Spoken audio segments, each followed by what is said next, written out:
Estamos en una nueva ponencia de este congreso Ser tu propia medicina, que es, bueno, un honor para mí, increíble, presentaros a Francesc Miralles. Él es un escritor prolífico y no solamente prolífico, sino con mucho éxito. Nos viene a hablar de un tema extraordinario. Él es periodista, él es conferenciante de desarrollo personal y además yo añadiría que es un aventurero y un buscador, ¿no? Y nos viene a hablar de Ikigai, una filosofía japonesa extraordinaria. Su título de la ponencia es el Ikigai, cómo descubrir tu propósito vital, algo que me parece bueno, extraordinario y súper necesario para estar bien en este mundo. Y su libro con el mismo título, bueno, ha sido un bestseller mundial, ha triunfado en Estados Unidos, en Inglaterra, en Holanda, y lo que más me ha sorprendido, Francesc, en la India, que tengo Sí, entendido sí, que hace 2 años que está como en los primeros sí. puestos de ventas, ¿no? El 2020-2021 ha sido el libro más vendido de no ficción en toda la India, en Increíble. las cadenas de librerías. Entonces, sí, durante 2 años ha sido número uno y fui a la India de gira por varias ciudades y vi que lo vendían pirata en los kioscos, en los semáforos y vi hasta 4 versiones distintas, en tapa dura, en tapa blanda, todas piratas y con el nombre de Héctor mal escrito. Bueno, eso demuestra que es un éxito, ¿no? Porque si no, Bueno, nadie copia nada malo. Lo que se demuestra copian que son está en las todas grandes partes. marcas, ¿no? Sí, Que es demuestra un que está en todas triunfo. partes. Claro que Sí, sí. eso está bien, que llegue a Pues todo el mundo. muchísimas gracias por estar aquí precisamente para hablar del Ikigai y de cómo vamos a encontrar ese propósito de vida que los japoneses parece ser que tienen claro. Te escuchamos, Francesc. Sí, pues mira, yo te voy a hacer un poco de presentación de lo que es el Ikigai, de cómo llegamos ahí, y luego me gustaría conversar contigo con Claro. diferentes aspectos. Ikigai, para los que son profanos y no han visto otros vídeos míos, como el del BBVA, es una palabra japonesa que se compone de 2 términos. Iki, que significa vida, gai significa valer la pena, por lo tanto, literalmente sería una vida que merece la pena. Pero también se suele traducir como propósito vital, razón de ser o incluso el motivo por el que te levantas cada día de la cama. No Y está el mal. Ikigai se relaciona mucho con la Blue Zone número 1 del mundo, el lugar del mundo donde viven más, donde hay más centenarios, que es Okinawa, que es de las zonas azules, es la primera, y concretamente hay un pueblo que se llama Ogimi, que está al norte, que es un pueblo de menos de 3.000 habitantes, agrario, que es el lugar del mundo con más centenarios cada 1.000 habitantes. Y allí fue donde iniciamos nuestra investigación con Héctor García, primero entrevistando a todos los centenarios, luego comprendiendo cuál era su estilo de vida y cuáles eran esas claves que nos pueden servir a nosotros, no para vivir más, porque no se trata de algo numérico, sino para vivir mejor, Tal mucho cual. tiempo y con mucha energía. Claro. Con calidad de vida. Con calidad de vida, porque nadie quiere llegar a los 100 años no siendo autónomo. La gracia Claro. es llegar a los 100 o a los 108, como un señor que entrevistamos al regresar a Okinawa con National Geographic, que aún seguía regando su jardín, que recibía visitas, que estaba de buen humor, se encontraba bien y explicaba muchas cosas. Entonces, esa es la vejez que todos soñamos, ¿no? Deseamos. Con tener, Exacto. ¿no? Poder seguir dedicándonos a lo que nos gusta. Absolutamente. ¿Y cómo llegaste tú aquí? Porque todos los ponentes de este congreso, las 3 preguntas básicas son: ¿cómo llegaste a este conocimiento? ¿Qué ha significado para ti y en tu vida? ¿Y cómo lo puedes compartir para que los demás realmente podamos sumarnos a esta belleza de calidad? Yo te diría que a muchas cosas en la vida se llega por casualidad, por serendipia, ¿no? Como Colón tropezando con América, buscando las Indias occidentales. Y en este caso, a ver, mi formación es de filología alemana. Yo empecé traduciendo libros, que muchos venían de editoriales de crecimiento personal y autoayuda, porque en aquel momento en Alemania había mucha efervescencia de todo esto, temas que aquí aún no existían, allí ya se estaban publicando. De ahí pasé a ser editor en una casa donde tú publicaste y que tú recuerdas bien, y de ahí Sí, nos conocemos. Y sí. luego a partir de aquí, pues empecé a escribir para El País, empecé a escribir libros bajo seudónimo y luego ya finalmente mis propios libros, ¿no? Entonces, ha sido un camino no previsto, ¿no? Porque yo era especialista en Kafka dentro de lo que era mi carrera, pero acabé conectando mucho con el orientalismo, sobre todo con el budismo y con la filosofía, las diferentes filosofías de la vieja India y también con maestros más contemporáneos. Entonces, esto me hizo conectar con Héctor García, que ya vivía en Japón desde hacía más de 10 años. Yo le había leído por el libro Un Geek en Japón, que es un libro de cultura japonesa, de divulgación, y la segunda o tercera vez que nos encontramos fue cuando surgió la idea de viajar a Okinawa para investigar a esta gente que era la más longeva del mundo, a ver qué podíamos aprender de ellos. Y básicamente lo que ha traído a nuestra vida es mucho trabajo, en el sentido que tanto él como yo tenemos muchos libros, pero llevamos 6 años hablando solo del Ikigai, porque todo el mundo quiere que les hablemos Sí. del Ikigai. Pero bueno, aquí viene esto que yo digo, que una cosa es lo que tú quieres de la vida y la otra cosa es lo que la vida está pidiendo de ti. Entonces, si la vida pide de nosotros ahora mismo que nos ocupemos de esto, pues nos vamos a ocupar. Venga, pues cuéntanos, a ver, ¿qué podemos aprender del Ikigai y Mira, cómo podemos hacer de nuestra vida darle este sentido profundo y que sea una gozosa celebración, que yo siempre digo, yo quiero que mi vida sea una gozosa celebración. y puede serlo y tiene que serlo. Sí, mira, del Claro, Ikigai, quizás de todas las claves que comentamos en el libro, que hay algunas que son de alimentación, vamos con las que son más psicológicas y espirituales, ¿no? por supuesto. Y con Héctor quizás nos centramos en dos. Primero, la enorme importancia de los vínculos con otras personas para la salud, porque lo que se demostró al observar a estas personas que viven en esta aldea y que tienen una estructura de clan, en el sentido de que sin ser parientes de sangre, se tratan como hermanos y hermanas, aunque no tengan ningún tipo de parentesco.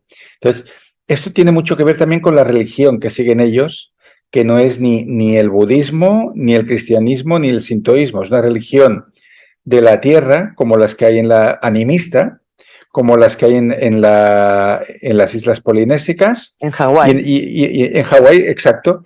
Y es una religión muy de la tribu, de estar todos juntos, ayudarnos los unos a los otros, estar en conexión con la tierra, cuidar de todo y de todos, y eso es básicamente su estilo de vida. Entonces, una persona de Okinawa nunca comerá sola si puede hacerlo con sus vecinos. Tú no pones un plato en tu mesa sin poner 2 platos más para que vengan amigos, ¿no? Entonces, es una cultura donde las relaciones sociales son sagradas. Entonces, de hecho, hay un dicho okinawense muy bonito que dice: una vez nos hemos reunido alrededor de la misma mesa, ya somos todos hermanos. Entonces, para ellos esta fraternidad es parte de su vida cotidiana. Por lo tanto, todo esto que se atribuye al envejecimiento y muerte por soledad en las grandes ciudades, ¿no?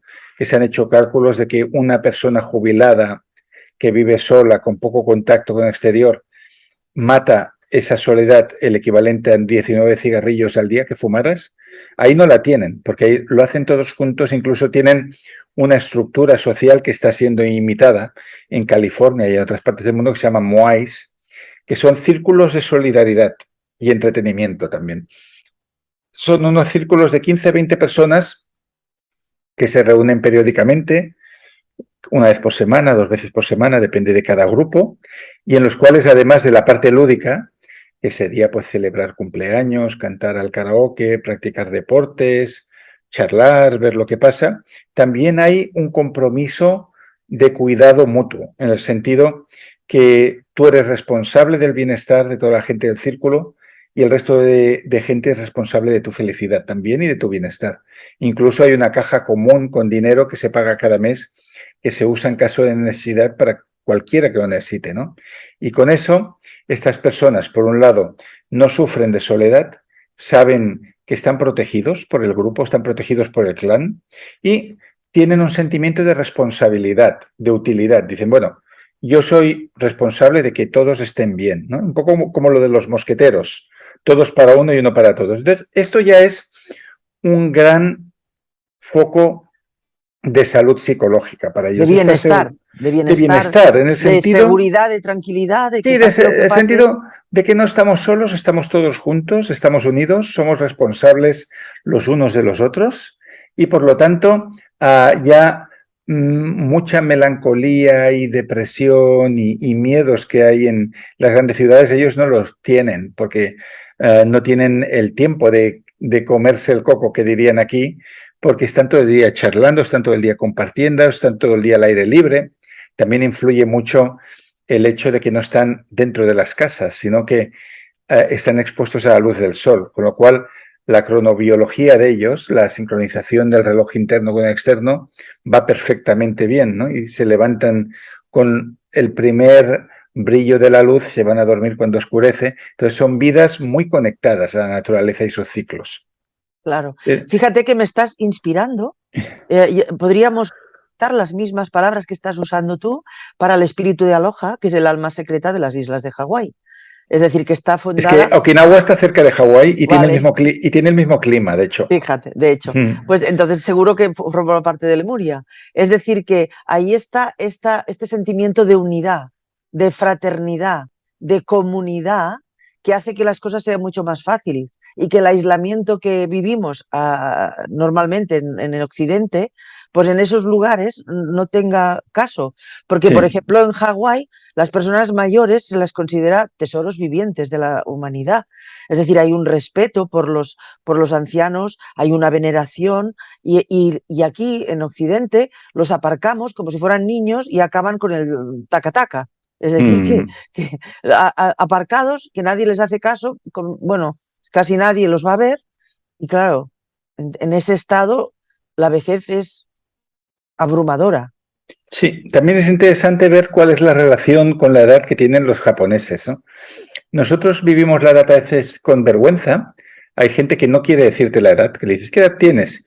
Y te dicen, esto no se pregunta a una señora o algo Sí, parecido, ¿no? es Para un verdad. japonés es todo lo contrario. O sea, para ellos cumplir años es un honor. Y de hecho, cumplir muchos años es como doctorarse en la vida. Y este es el motivo por el cual el gobierno japonés, cuando llegas a los 100 años, te entrega un diploma. Y mucha gente está soñando con recibir ese diploma porque ellos entienden que es como un máster del buen vivir. Porque tú solo llegas a los 100 si has vivido bien. Si te has movido, si te has alimentado bien, si has cultivado buenas relaciones, si no has cargado con resentimientos, si has estado activo, entonces te llegan los 100 años y obtienes el diploma y sabes que lo has hecho bien y eso es un orgullo y ese diploma lo enseñas a todo el mundo, ¿no? Entonces, ciertamente tenemos mucho que aprender de ellos también por el respeto que hay a las personas mayores, porque me contaba Héctor que cuando tú vas a una gran empresa en Tokio, si en el ascensor coincide el CEO de la compañía, que puede ser alguien de 40, 50 años, y un vendedor de periódicos que tiene 70, que sube los periódicos, el presidente va a hacer una reverencia mucho mayor al anciano que tiene más jerarquía. Entonces, eso se ha conservado y especialmente en la zona de Okinawa, pues las personas mayores están totalmente activas y están totalmente implicadas en la sociedad y llevan muchas cosas que tienen que ver con la comunidad. O sea, no se las pone aparte, sino que se las pone en el centro, más bien. O sea que seguramente no se jubilan. No se jubilan jamás, odian la Claro, palabra. De hecho, no claro, tienen una palabra que sea jubilación, claro. sino que su filosofía es que tú debes dedicarte a lo que te gusta, a lo que te apasiona, hasta el último suspiro, ¿no?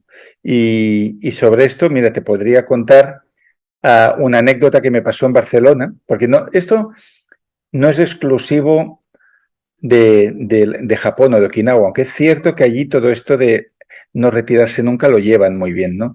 Yo, en un concierto que fui al Liceo de Barcelona, tenía ilusión de ver a Charles Aznavour, Ujú. que ya tenía 92 años, pues seguía de gira el hombre este, ahora ya ha muerto.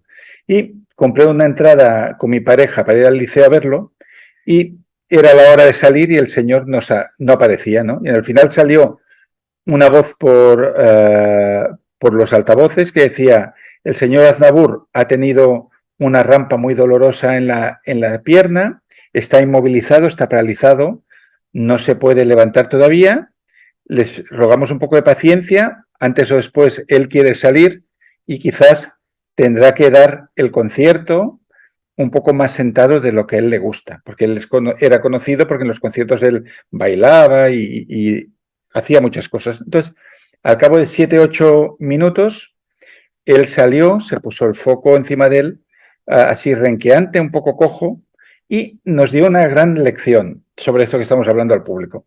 Entonces él dijo, miren, cuando alguien se encuentra en mi situación, solo tienes dos alternativas. O cancelas el espectáculo o mueres en el escenario. Y yo he decidido morir en el escenario.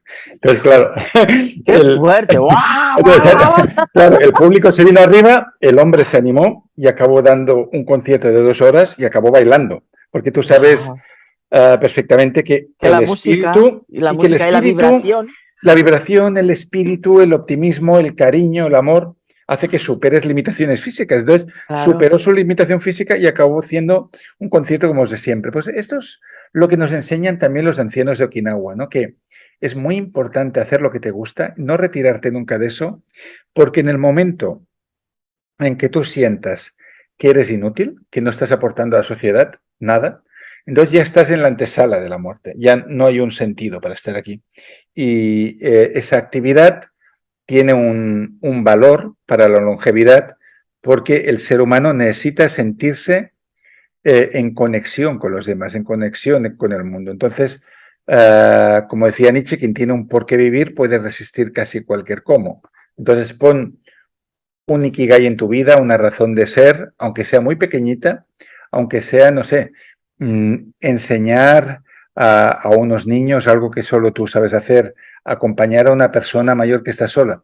Y ya tu lugar en el mundo adquiere mucho más valor. Por lo tanto, la salud mental, el equilibrio, la armonía, el significado de la vida, tiene mucho que ver con lo que somos capaces de entregar a los demás. Con sentirte útil, Sentirte útil, exacto. Y ¿no? esto quien lo estudió muy bien fue Viktor Frankl, Y el tanto, autor de El hombre en busca de sentido, y tanto. que él empieza su biografía, es un libro con 2 partes, una es biográfica y la otra es un pequeño manual de logoterapia, en el mismo librito, y él empieza diciendo que cuando él lo ingresan en el campo de concentración, ya que está ahí, va a hacer un experimento de observar cómo reacciona el ser humano ante dificultades extremas y por qué unos se salvan y otros no, ¿no? Entonces él llegó a la conclusión que los que sobrevivieron al holocausto, muchos de ellos, no fueron ni los más fuertes, ni los más trepas, ni siquiera los más flexibles, sino los que tenían un motivo para sobrevivir, ¿no? Entonces, el que había tirado la toalla y ya pensaba que la humanidad era una porquería y que no había nada que hacer, ese se dejaba morir más rápido, pero quien pensaba, yo quiero salir de aquí para hacer esto y lo otro, ese tenía muchísima más resiliencia que el resto. Y el mismo Víctor Frankl fue un ejemplo, porque él, cuando es internado, le quitan su libro, su primer libro que había escrito, que era anterior al hombre en busca de sentido, pero donde ya planteaba las claves de la logoterapia, y él, durante todos esos meses y años horribles que está encerrado en el campo de concentración, va encontrando por aquí y por allá pequeños papelitos y va apuntando notas que las cosía dentro de su abrigo. Y con todo eso, cuando salió, pudo escribir el libro, ¿no? Entonces, ese propósito que él tenía, decir, bueno, yo quiero utilizar este sufrimiento para ayudar a todo el mundo, no a los que están aquí ni a los judíos solo. Quiero ayudar también, incluso te diría, a los nazis, cuando salgamos de aquí, a sanarse. Entonces, este propósito superior le dio una resiliencia enorme y le permitió sobrevivir y también no hundirse ante la muerte de toda su familia y tener que empezar de cero en un país destruido por las bombas, ¿no? Imaginemos cómo era eso, ¿no? Pues eso es un ejemplo de que cuando hay un propósito en tu vida, pues ilumina todo lo demás. Y aunque nuestras circunstancias sean muy complicadas, eso es como un faro que hace que podamos navegar hacia adelante. Y que la vida tenga un sentido. Mm. Pero, como bien decían los existencialistas, Sartre y compañía, la vida en sí no tiene un sentido. Somos nosotros quienes tenemos que Que le dárselo, damos, ¿no? exacto. Entonces, la vida de una persona puede tener ningún sentido o puede adquirirlo de repente cuando tú entiendes que hay algo que tú puedes hacer. ¿no? Y dices, yo tengo este talento, lo reconozco dentro de mí, he sido bendecido con este don, no me lo quedo, sino creo que este don va a ser muy útil y va a aliviar a muchas personas si lo pongo aquí. Y eso sería ya la práctica del Ikigai. Claro. Y el Ikigai, como por ejemplo, yo me encuentro con muchas personas cuando vienen pues a la consulta o a consultar que están en una situación difícil y me dicen, Mari Carmen, es que yo no sé cuál es mi propósito de vida. ¿Cómo el Ikigai las podría ayudar a estas personas que de momento no son personas que están cumpliendo con los roles? Pues son mamás o son papás o son empresarios o trabajan o tienen un empleo, pero sin embargo les falta el sentido este de la vida, ¿no? Y a mí me dicen, es que yo no sé cuál es mi propósito de vida. ¿Cómo le podría ayudar esto a el Ikigai a una persona? ¿Cómo le Sí, podría ayudar a encontrar este sentido? yo diría que el paso número uno es conocerse a uno mismo, porque el Ikigai va muy ligado al talento. O sea, un propósito no es algo que te da otro y te lo cuelgan, ¿no? Como quien te cuelga un monigote, sino un propósito tiene que ver con tus dones, y cada uno tiene los suyos. No hay persona en el mundo que no tenga un talento u otro, ¿no? Entonces, el paso previo para poner en marcha tu propósito sería decir, a ver, ¿a mí qué se me da bien? Si me da bien escuchar, pues quizás tengo un ikigai de terapeuta, quizás tengo un ikigai de acompañar aquí o allá. Se me da bien organizar el trabajo intelectual, coordinar a otros, resolver conflictos. Entonces, aquí habría este paso previo en el cual, de todas las cosas que sabemos hacer, pensemos en cuáles nos han dado un feedback en el cual nos han dicho, es que tú eres bueno en esto, ¿no? Entonces, a veces por la baja autoestima, uno puede llegar a pensar que no tiene absolutamente ninguna capacidad especial o ningún talento, pero si nos paramos a pensar un poco más dentro de las cosas en la vida que nos han ido mejor, yo, por ejemplo, en lo que entonces se llamaba educación general básica, que ahora sería primaria, yo suspendía 4 o 5 asignaturas a cada mes, porque era un alumno que estaba siempre en las nubes. Pero sí que es cierto que la redacción era de las pocas asignaturas que no me iba mal, ¿no? Que me resultaba fácil, pero yo no lo había detectado en ese momento.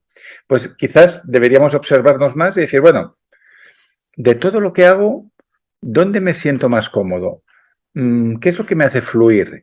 ¿Qué me resulta fácil? Entonces, cada persona tiene una facilidad u otra, ¿no? Que es lo que Ken Robinson llamaba el elemento. Él decía, el elemento del pez es el agua, descubre cuál es tu elemento, porque a partir de tu elemento es donde tú puedes desplegar tu talento. Entonces, ese sería el primer paso. Y luego, quizás examinar de todas las cosas que hacen, cuáles les dan más flow, ¿no? Cuáles les permiten más olvidarse de sí mismas, olvidarse del pasado, del futuro. Entonces, esas actividades que cuando tú estás inmersa en ellas como una meditación muy profunda, 1 hora pasa en un minuto, puede ser tu Ikigai. Y por último diríamos que la gente que está muy desconectada y que está muy confundida, lo que puede hacer es examinar su infancia, porque los niños están naturalmente conectados al Ikigai. Entonces, que recuerden qué hacían de pequeños, qué jugaban, si tenían una lista de deseos, si habían cosas que se habían propuesto hacer, porque igual ahí pueden retomar el hilo también. ¿Sabes qué me gustaba a mí de pequeña? ¿Qué quería hacer? Quería ser azafata De vuelo, de claro, vuelo, porque en aquel pero momento no. volar era algo muy exótico, que solo Claro, podían y porque hacer los muy además me ricos. podía, claro, y además porque me podía llevar a Hawái y a esos países que después yo he llevado muchas Claro, personas a pues mira, hacer su. lo de azafata de vuelo quizás era un indicativo. Ahora imagínate tú que no supieras cuál es tu Ikigai, Vale, pero que tú te acuerdas que querías ser azafata de vuelo, sí, pero que tienes una edad que ya no nos van a coger ni a ti ni a mí no, como no. tripulación, ¿no? Pero dices, bueno, quizás si quería ser azafata de vuelo era porque yo quería viajar. ¿Y a dónde quería viajar? Pues me atraía a Hawái. Pues quizás hay una tarea que yo debo hacer en Hawái. Y aquí es donde la persona ya se empieza a formar, se Sí, entera de sí, la sabiduría cajuna y acabas llegando a tu Ikigai por esas pistas, ¿eh? Que vienen de sí, la sí, sí, infancia. sí. Ujú. Y sobre todo, yo les aconsejo, a ver, ¿a ti qué te hace feliz? Y hay mucha gente que me dice, es que no lo sé. Digo, ¿cómo que no sabes qué te hace feliz? Es ¿No? normal porque son personas que viven en la Por la norma, urgencia, en en la la norma, obligación. sí. Yo conozco personas muy inteligentes a las que no he visto disfrutar jamás en la vida, que siempre están preocupadas, Preocupadas, sí, ansiosas, sí, intentando cumplir, sí, resolviendo conflictos, deshaciendo entuertos y que yo nunca he visto estas personas bailar, reírse con amigos, permitirse a ligereza. Entonces, quizás si no sabes cuál es tu Ikigai es porque estás en unas estructuras muy rígidas de cómo tiene que ser la vida. Y hay vida fuera de esa mirada estrecha que a veces tenemos, ¿no? Cuando miramos en una sola dirección. Entonces, aquí podríamos aplicar el método científico de prueba y error, y esas personas que hacen cada día lo mismo y que hablan siempre de lo mismo y que tienen pensamientos circulares, pues atreverse a abrir el abanico, conocer personas nuevas, personas con las que quizás tú no hablarías, ¿no? Ese vecino que hay delante de tu puerta que tiene el pelo muy largo y su casa huele a porros, pues pararte a hablar y dice, oye, ¿qué estás leyendo? Igual te sorprende y te abre una puerta que llegas a otro sitio, ¿no? Atreverte a si cada año te vas de vacaciones al Pirineo o a la Costa Brava, te vas a un sitio totalmente distinto, no sé, a la Castilla profunda, a una parte de Portugal que no conoces, donde sea, y hablas con otras personas. Entonces, por prueba y error, cuando tú te expones a muchos inputs, hay muchas más posibilidades de que ahí surja el chispazo, digas, uy, me gusta lo que hace esta persona, me inspira, ¿no? Y ahí puedas encontrar algo a lo que agarrarte. Claro. Lo que ocurre es que a veces esto ocurre cuando ya eres mayor y la gente, de alguna manera, como en la primera etapa de su vida ha estado cumpliendo la norma, ¿no? Hay que trabajar, hay que ganar dinero, hay que casarse, tener hijos, tener una casita. Y entonces llegan a los 40 o los 50 y dicen, bueno, ¿y ahora qué? ¿Ahora qué? ¿No? Sí, pero es importante empezar antes, Claro, porque la frase, eso es algo que dice siempre Xavier Guix, el psicólogo y escritor. Dice, la frase no tengo tiempo es la mayor mentira que hay. Dice, ¿cómo no vas a tener tiempo si somos tiempo? Cuando no tengas tiempo estarás muerto. Otra exacto, cosa, somos tiempo, fluimos en el tiempo y cuando no. Entonces, otra cosa es el uso que se da a ese tiempo. Y te diría que incluso la persona más ocupada del mundo, que a veces hay personas que se ocupan de manera artificial porque están evitando llegar a casa o están tapando cosas, incluso esa está tirando tiempo a la basura, ¿no? En el sentido de horas que pasa uno con el scrolling en redes sociales, que en realidad tú no quieres mirar nada, pero estás ahí haciendo eso, ¿no? Series y cosas que miras en televisión porque sí. Reuniones a las que vas que quizás son personas que tampoco vibras con ellas en este momento de tu vida. Entonces, si ese tiempo realmente lo recuperaras para algo valioso, aunque estés muy ocupado y tengas hijos y muchas obligaciones, aunque sea media hora al día, una hora al día, eso podría ser transformador y llevar tu vida hacia otra parte. claro. De siempre estás hablando en este sentido de salir de tu zona de confort, ¿no? De dejar, Sí, y desafiar, digamos, la inercia, salir de la zona de confort y apagar el piloto automático y atreverte a improvisar y decir, bueno, a ver, ¿qué hago con esto? ¿Qué quiero hacer con mi vida en este momento? ¿Cómo quiero aprovechar esta hora? Entonces, no dejarte llevar por el piloto automático que tiende a hacer las mismas cosas y atreverte a innovar y a hacer cosas distintas, a ponerle un poco de locura a tu vida, a hacer exacto. no sé, a volver a ser un poco niño, ¿no? Los niños siempre están experimentando, están poniendo a prueba el mundo. Y hay una edad en la que dejamos de hacerlo y que parece que la vida sea como una pendiente en la que uno va rodando hasta llegar a la muerte. Pues desafiar eso. Sí. Bueno, cambiar de rumbo y dejarte sorprender por la vida, ¿no? Sí, en el Ver momento en que, que... sí, dejarte Sí, sorprender por la vida. dejar de sorprender por la vida. Por pequeño que sea el cambio que tú introduzcas, por el efecto mariposa, a medio plazo, la diferencia que puede implicar en tu vida es brutal. Yo siempre que a veces me llevan a programas de radio como analista de la autoayuda, ¿no? Y la pregunta que hacen siempre los periodistas que van a la contra es, bueno, ¿los libros de autoayuda sirven algo aparte de enriquecer a los autores? Como si todos los que escriben estos libros se forraran, ¿no? Mm, Y yo siempre contesto lo mismo. Sirven de algo si alguien se atreve a aplicar algo de lo que ponen. Porque exacto, la inmensa mayoría de exacto. lectores lo leen, lo comprenden, pero queda ahí. No La- aceptan el reto, ¿no? Y eh, yo siempre cito que yo tenía un amigo inglés en Barcelona que un día me presentó a otro colega de su país que se llamaba Anthony Llobet, que era medio catalán, medio inglés. Había vivido toda su vida en Inglaterra, vino a Barcelona y estaba en un pisito y quería dedicarse a la peluquería. Y entonces, como no tenía medios ni para alquilar un local ni quería trabajar para otros, él cortaba el pelo en casa y se anunciaba en revistas de estas que leen los guiris y ponía cortes de pelo en inglés y su teléfono. Entonces la gente iba, pues una tarde cortaba el pelo 2, el otro 1 y iba sobreviviendo. Y a este Anthony Llobet yo le perdí la pista y como 5 o 6 años después, un día paso por una calle y veo 2 peluquerías con su nombre en el centro de Gracia, en la calle Ros de Olano.